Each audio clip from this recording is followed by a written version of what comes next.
Voilà, alors on continue, je ne me représente pas, en revanche je présente ma deuxième casquette. Voilà, je fais une partie enseignement théorique à l'école et donc une autre casquette en tant que médiateur, je vous l'ai dit, au sein d'une structure qui s'appelle Médiarchi depuis 16 ans aujourd'hui. J'organise donc depuis 16 ans en partenariat avec des collectivités locales des actions de sensibilisation auprès du grand public dans le but de permettre à ce grand public de mieux comprendre l'architecture qui l'environne, probablement d'y être d'être plus actif dans la fabrication de la ville, probablement plus critique aussi, en partant de l'hypothèse que si le niveau de la culture architecturale des Français montait, eh bien probablement que le niveau de la production architecturale monterait un peu aussi. Bien, sans plus de commentaires. Donc j'exerce de la sorte depuis 16 ans. Il y a 5-6 ans de cela, je n'ai plus la date en tête, le laboratoire de recherche Pavé a entrepris une recherche à la demande du ministère de la Culture sur la culture architecturale des Français. Recherche que nous avons menée à l'échelle nationale, qui était autant qualitative que quantitative, sur un panel, un échantillon représentatif de Français, qui a permis d'aboutir à la publication d'un ouvrage l'année dernière qui s'appelle « La culture architecturale des Français », publié par le département des études de la prospective et des statistiques, bref, avec différents auteurs, dont Guy Tapie, Patrice Gaudier et un certain nombre d'autres chercheurs du laboratoire. Du fait de cette étude, du fait de ma pratique professionnelle, du fait de la pratique également d'une jeune femme qui s'appelle Roberta Gheli, qui à l'époque travaillait auprès de la médiation, auprès du jeune public, sur des actions de médiation auprès du jeune public, architecte, et qui faisait un doctorat au sein du laboratoire Pavé qu'elle a depuis soutenu, nous avons souhaité mettre en place un enseignement d'un semestre qui a donc pris la forme d'un optionnel. Cet enseignement d'optionnel existe depuis peut-être 7 ans maintenant, je ne sais plus. Voilà. Et donc Roberta Gheli est partie exercer à Marseille auprès de la Compagnie des Rêves Urbains une fois son doctorat obtenu, et c'est Manon Labarchède qui, si je puis dire, a pris sa place. Il n'y a pas de comparaison aucune. Voilà, je vais laisser Manon se présenter. Je voulais un peu vous retracer la genèse de l'enseignement. Oui, donc bonjour à tous. Donc du coup, moi je suis Manon Labarchède, je suis doctorante également au sein du laboratoire Pavé. Donc je travaille pas du tout sur les mêmes thèmes que Roberta, parce que je travaille sur l'habitat des personnes atteintes de la maladie d'Alzheimer. Donc un sujet qui a priori paraît un peu éloigné de toutes ces questions de médiation. Mais durant mes études que j'ai fait aussi à l'école d'archi, je me suis intéressée à la médiation. J'ai suivi cet optionnel. Du coup dans ces premières années, je pense. Et c'est des questions qui ont toujours été importantes pour moi, qui ont toujours sensibilisé mon parcours. Et donc j'accompagne Caroline depuis maintenant 3 ans sur cet optionnel. Voilà. Alors, nous considérons que la capacité à assurer la médiation de son projet, quels que soient les débouchés professionnels que vous choisirez, c'est désormais une compétence de l'architecte. Et alors, moi, j'ai trop souvent vu des architectes qui étaient pourtant de très bons concepteurs, mais être très contre-productifs dès lors qu'ils se mettaient à parler de leur architecture et de leur projet. J'ai trop vu ça pour ne pas croire que d'abord, il faut mettre en place ce type d'enseignement pour que vous ayez cette compétence. C'est-à-dire que ce n'est pas une compétence qui s'improvise. Vous vous en rendez bien compte lorsque vous avez à parler de vos projets devant vos camarades en atelier, c'est jamais simple. Donc, et encore, vous êtes au travers d'un milieu de sachants, de vos pairs ou de vos enseignants, où vous pouvez jargonner, ça n'a pas d'importance, tout le monde se comprend. Dès lors que vous sortez de l'école, vous aurez forcément en face de vous des maîtres d'ouvrage qui n'auront pas cette culture de l'architecture, qui n'auront pas les termes, d'accord ? Et là, il vous faudra avoir cette aptitude-là à leur transmettre ce que vous avez conçu. Donc, nous, on n'a pas la prétention, en un semestre, de faire de vous des professionnels de la médiation, parce que, d'abord, je suis contre cette idée-là. À ce moment-là, autrement, on pourrait former également des commerciaux en architecture. Mais on a l'idée de vous fournir un temps d'expérience sur un semestre, sur un projet très concret. Donc, on va vous présenter un petit peu, maintenant, on va vous présenter ce qui a pu être fait les années précédentes. Et de vous mettre en principe en situation de médiation. Voilà. Donc, il y a un sujet qui est donné. Maintenant, on va l'expliquer. Je pense que ce sera plus clair. Vous travaillez là encore par groupe et c'est un travail d'atelier. Il y a un projet qui est fabriqué, qui est conçu intellectuellement, puis qui est élaboré, qui est véritablement fabriqué. Vous allez fabriquer quelque chose qui va prendre différentes formes, qui va pouvoir être une vidéo, qui va pouvoir être un livret pédagogique, une promenade architecturale, une conférence, que sais-je encore, un atelier de sensibilisation. Ça sera à vous d'en décider. On ne vous l'impose absolument pas. Nous, on vous donne un thème, voire un terrain. Et puis ensuite, vous choisissez le support, l'action de médiation que vous voulez mettre en œuvre. Et donc, pendant un semestre, on vous accompagne pour que vous ayez cette expérience, parce que c'est quand même, d'une part, une aptitude un petit peu naturelle qu'on peut avoir. On est à l'aise ou non pour transmettre ce que l'on aime, mais ça ne s'improvise pas. Voilà, il faut quand même aussi avoir ce temps-là où on se trompe. Et alors, en matière de médiation, quand vous vous trompez, ça vous revient très vite. Les gens vous le disent, vous voyez leur tête d'ailleurs, très, très vite. Voilà, donc c'est ce temps qu'on vous donne. Pour information, puisque je viens de présenter l'enseignement de généalogie, les étudiants de médiation du semestre passé ont travaillé sur les résultats des travaux de généalogie en vue de l'exposition à Royan. Parce que c'est imbuvable, les travaux de généalogie, pour du grand public. D'accord ? Donc, les étudiants en médiation ont travaillé à rendre accessible le savoir qui avait été produit. Voilà, bon, je vais laisser la place à Manon, qui va vous montrer ce qui a pu être fait les années précédentes.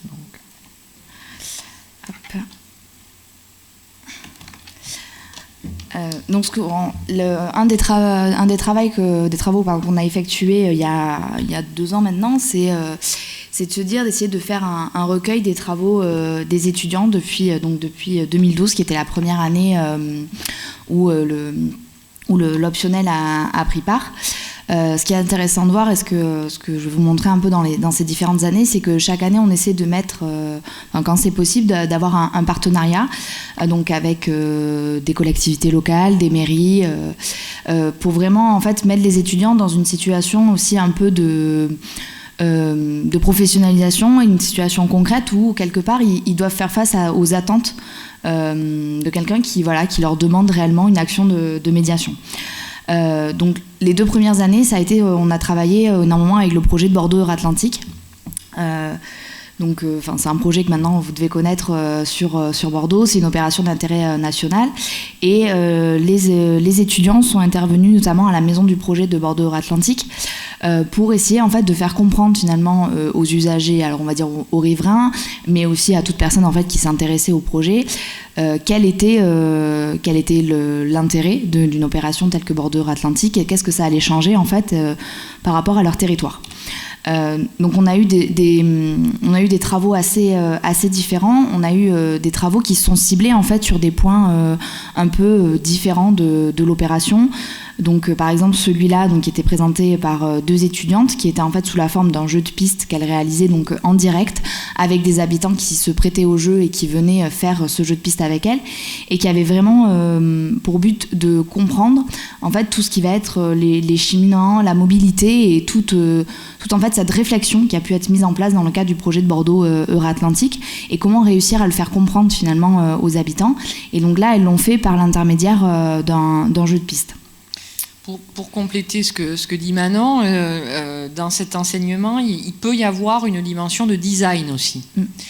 Puisque là, ce que vous voyez, c'est quelque chose qu'elles ont dessiné et fabriqué comme un prototype, d'accord, dont on peut imaginer que par la suite, il ait pu être fabriqué en série. Il y a beaucoup ça. Donc là, on était aussi sur la question de la mobilité, avec cette fois-ci en fait un parcours à vélo qui était proposé. L'un des enjeux aussi de l'optionnel de médiation, c'est de proposer soit ce qu'on va appeler des médiations directes, où en fait le médiateur est en interaction immédiate en fait avec les personnes qu'il rencontre, soit des interactions moins directes, donc plus indirectes, on va dire, où finalement c'est l'objet créé, l'objet de médiation qui est créé, qui peut être utilisé tel quel, qui n'a pas forcément besoin de l'explication d'une personne ou de la manipulation d'une personne, on va dire, experte, sachante, tout du moins. Et en fait, vraiment pour justement avoir un peu cette large diffusion dont vous parlez, Caroline, et pour que finalement, typiquement, sur le flyer qu'elles avaient créé, qu'il puisse être distribué de manière continue par la maison du projet Bordeaux Atlantique, et que les gens en fait puissent s'en saisir s'ils en avaient envie et s'ils le souhaitaient.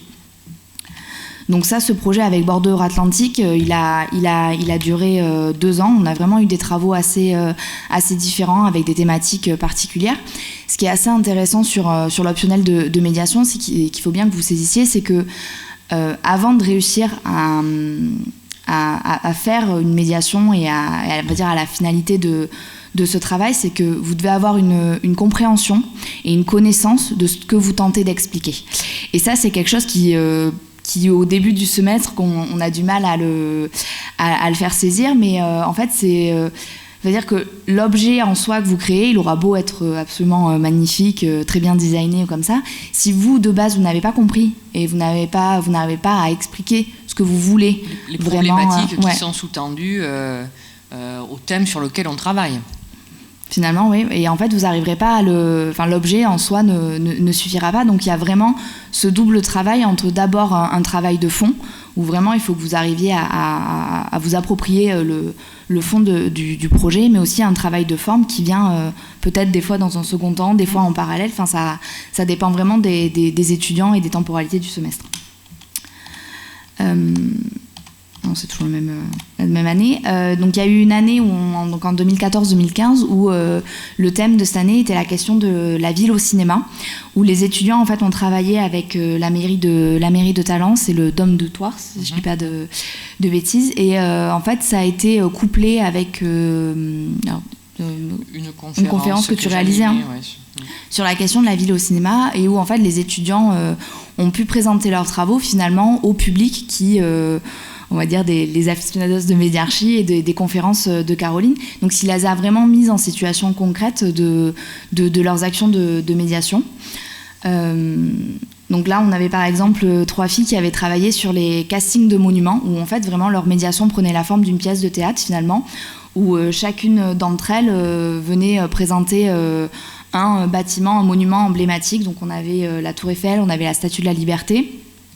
Et elle venait vraiment démontrer finalement un discours un peu en mode Miss France finalement, mais là ce serait plutôt Miss Monument, où elle venait présenter finalement l'intérêt de ce bâtiment dans la ville, et elles amenaient les gens à réfléchir finalement et à voter à la fin sur le bâtiment qu'ils avaient préféré, et donc elles avaient vraiment une espèce d'interaction et en même temps quelque chose au niveau du discours qui était vraiment très construit, très approfondi dans leur connaissance, mais qu'elles ont réussi à sur l'humour et le 2e ou 3e degré.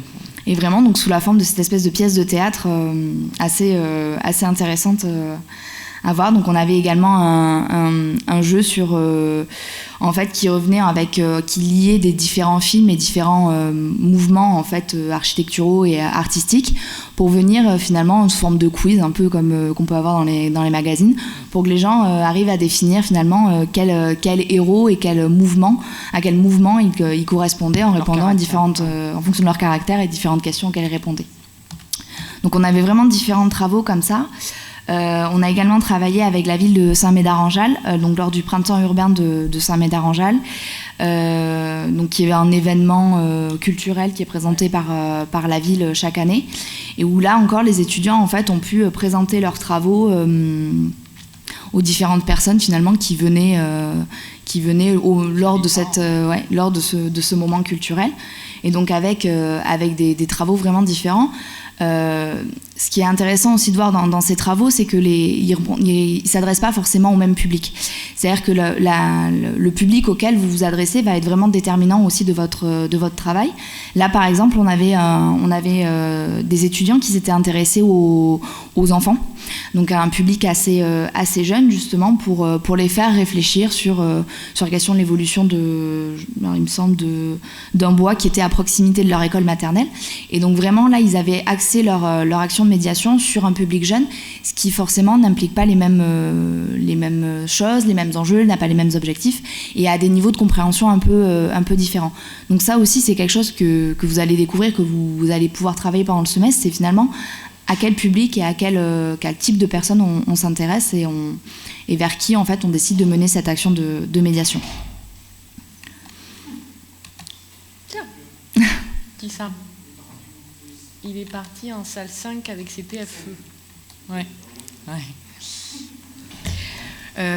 Une année également, on a travaillé avec la ville d'Anglet, qui a un énorme projet de réaménagement urbain et qui avait installé une maison du projet. Et donc les étudiants sont vraiment venus sur des thématiques différentes, finalement, aborder ces enjeux et ces problématiques alliées à voir au niveau de ce réaménagement urbain de la ville. Donc il y avait par exemple la défi qui avait travaillé sur la notion de frottement entre projets un peu plus anciens et architecture un peu plus moderne et les confrontations qu'il peut y avoir un peu au niveau de la ville. Donc on avait une étudiante qui avait travaillé sur un rallye, donc toujours un peu sur les questions de mobilité et de découverte finalement de ces points de liaison entre Anglet, entre Bayonne et Biarritz. On avait un étudiant aussi qui avait travaillé sur la question de la densité. Donc qui était son thème un peu central et qui avait décidé de le faire sous la forme d'une nouvelle d'anticipation. Donc c'était vraiment ça se présentait sous la forme d'un mini-livre, d'un livret, où il faisait le récit en fait d'une ville qui avait lieu en 2052, je crois. 2050, donc voilà, qui était une ville imaginaire et en fait dans laquelle le héros principal racontait son quotidien dans une ville où il n'y avait eu aucun contrôle de la densité et du projet urbain pendant les 30 dernières années et où finalement toute la densification et l'urbanisation de la ville s'était faite un peu de manière complètement déconstruite et aléatoire. Et donc, par le récit, en fait, il venait présenter finalement et amener les personnes qui lisaient du coup son récit à réfléchir à ces questions de densité et à comprendre le poids des politiques publiques et l'importance que peuvent avoir les politiques publiques sur des enjeux tels que la densité. Et alors, il avait travaillé sur le récit, parce que c'est quelqu'un qui se sentait à l'aise pour écrire. C'est-à-dire qu'on n'impose à personne d'utiliser plutôt le texte, l'image. C'est en fonction de l'appétence que vous avez pour un support. Mais c'est quelqu'un qui était à l'aise aussi sur la création d'images, quoi. Et donc, ce que vous voyez en haut, là, cet élément tout en longueur, c'est un collage de sa part, quoi. C'est une création graphique, des choses très très belles, qui étaient assez oniriques, qui en soi, pour moi, aurait quasiment pu faire l'objet d'un travail. Enfin, ça se serait presque suffi en soi. Ce qui est assez intéressant, c'est que, en fait, nous, on vous laisse généralement, on vous laisse assez libre en fait dans le choix des outils que vous avez envie de mobiliser. Donc, on a certains étudiants qui vont aller en fait vers des outils qu'ils maîtrisent et qu'ils aiment à pratiquer. Donc là, par exemple, Sébastien, c'était vraiment le récit. On sentait qu'il aimait, qu'il avait quelque chose d'assez particulier pour l'écriture, pour le collage.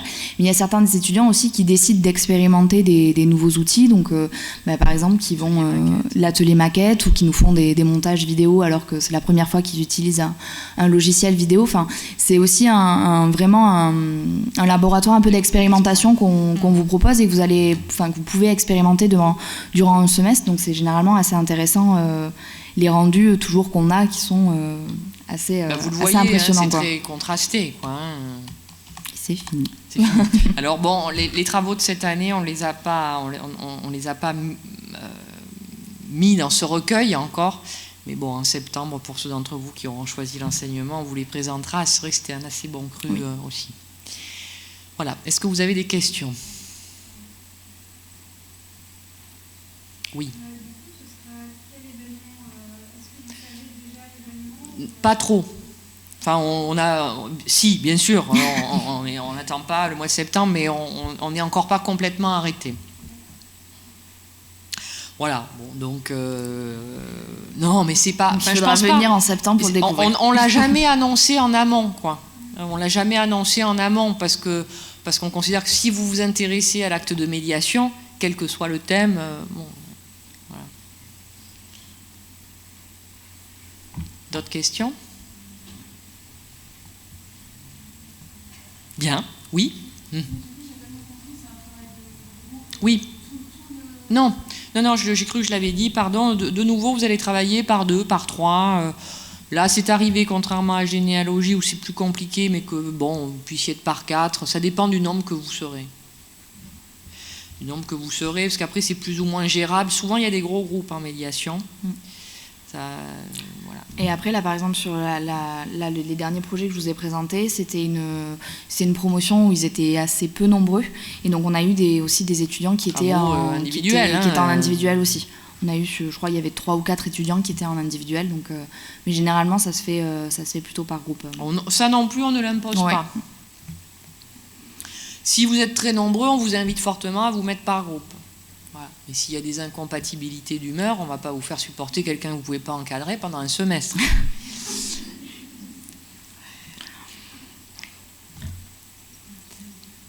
Bon, d'autres questions?